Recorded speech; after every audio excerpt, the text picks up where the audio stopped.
Hey guys, welcome back. So, today was the first day that I put in the bark.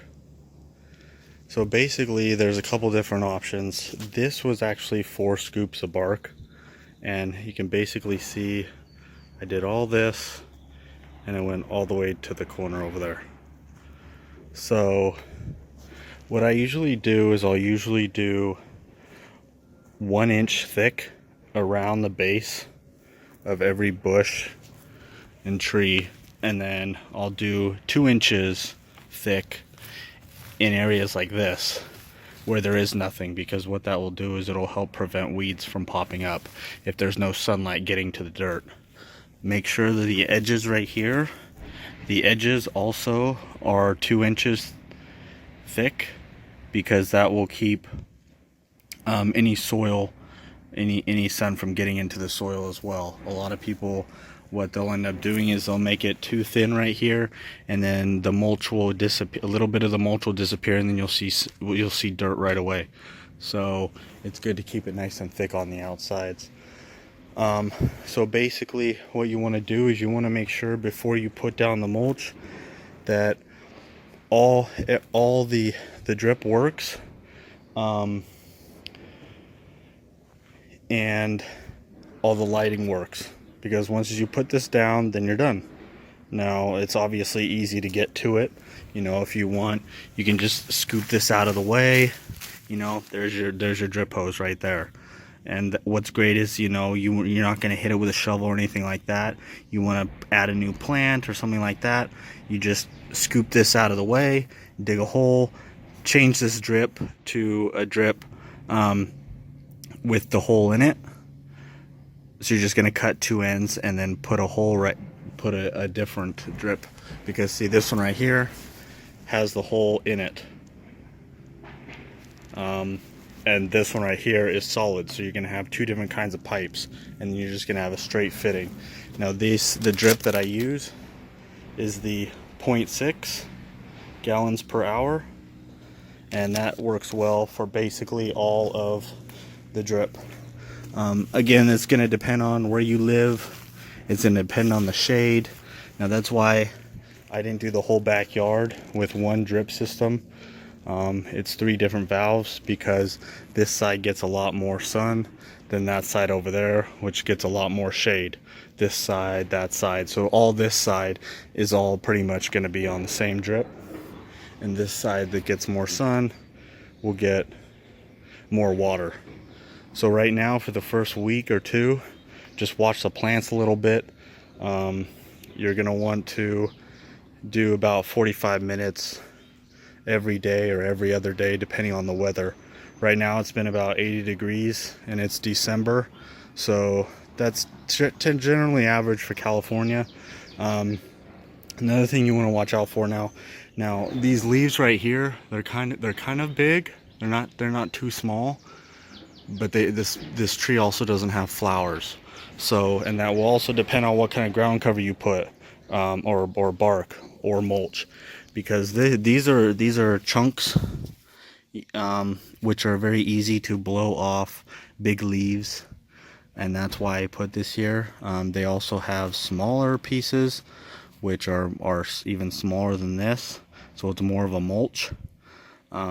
And those will come in bags at Home Depot. This stuff came in scoops, which is cheaper, and it was at one of the landscape companies, building supplies. Now, it also depends on how much rain you get, because you're obviously going to want something bigger and heavier if you get a lot of rain, and your slope. If your yard does a huge slope, if it's got a huge slope, bigger is going to be better too, because it's not going to all slide down when it rains. So you can see the lights are fairly well hidden. It's nice and clean. There shouldn't be any issues with keeping this area clean. Should be very easy. And then right here in this corner, I have the valve clean out, so you always want to make sure you have one of these for the drip system. I have some rocks in there as well, and those rocks will help kind of keep the moisture building up too much in there. And then also a pop-up. I haven't added the pop-up yet, but you always want to have a pop-up so that whenever the drip system is on, it will pop up with a red flag or whatever kind of pop-up you use. It will pop up and let you know that the drip is on. Because if you don't have a pop-up, your water can be running for a long time and you wouldn't know that the drip is on. So until you get your water bill. Another thing to make sure that the pop-ups, there are certain pop-ups where sometimes the little heads, the little red heads on the top, will break off or get hit, whether it's from a maintenance landscaper or whether it's from a dog running in the yard. They'll pop off. Now if that pops off, water will just spray up in the air, and that will also cause for a water bill to go really high. So it's good to get the ones that aren't going to pop off or break off or anything like that.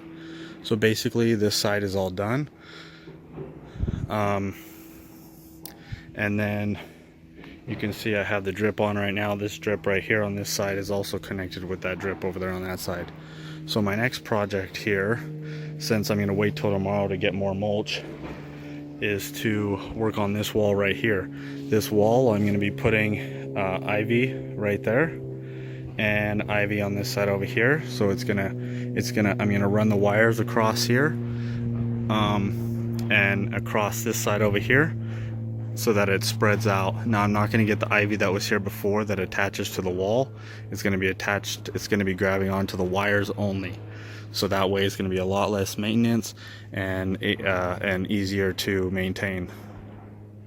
And then you can see how beautiful these flowers and colors have been coming out nicely. They get about maybe they'll get sun during the morning, evening time like it is right now, like 10 o'clock, and then they'll get more sun more around 3 o'clock. So it's perfect, not too much sun, it's not going to burn the leaves, but you can see you got some nice pink here. These white flowers are starting to form. It's getting some nice white flowers there. So yeah, they're looking really happy. You know, that's the best part, is to watch these plants grow and get so big over the next 6 months. It's going to make a huge difference.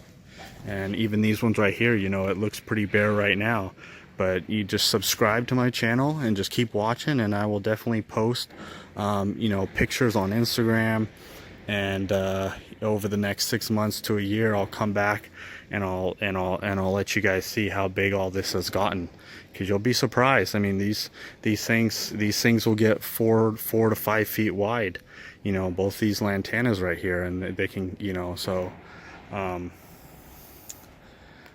that's that. So something I also wanted to mention about the different kinds of mulch and bark that you can get. Like I said before, the different sizes they have.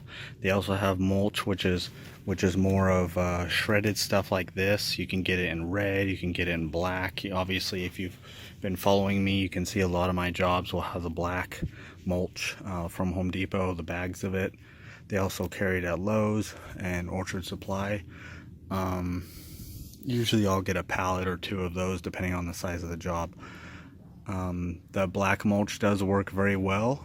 It does fade out over about a year, and you can put a little bit of fresh stuff over the top of it, but most of the time it will stay the color that it is. Now again, like I said before, the leaves here don't really fall off that often, and they're somewhat big. Now if you end up having a tree or bushes, things that are very messy, you can go with DG is going to be the best thing for you. They have DG in red, they have DG in gray, and they have the original, which is more of a gold color. It really depends on the landscape companies in the area and what they carry, but those are the 3 colors that I have in my area. A lot of people will use them for the parkways out by the streets, a very deserty look, but it really depends on what kind of plants you use.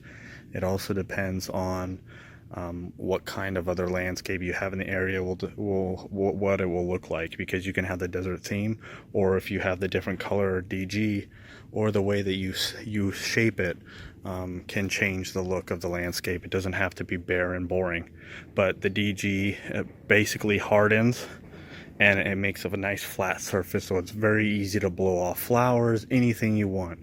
So you know, this can also have the DG look as well, but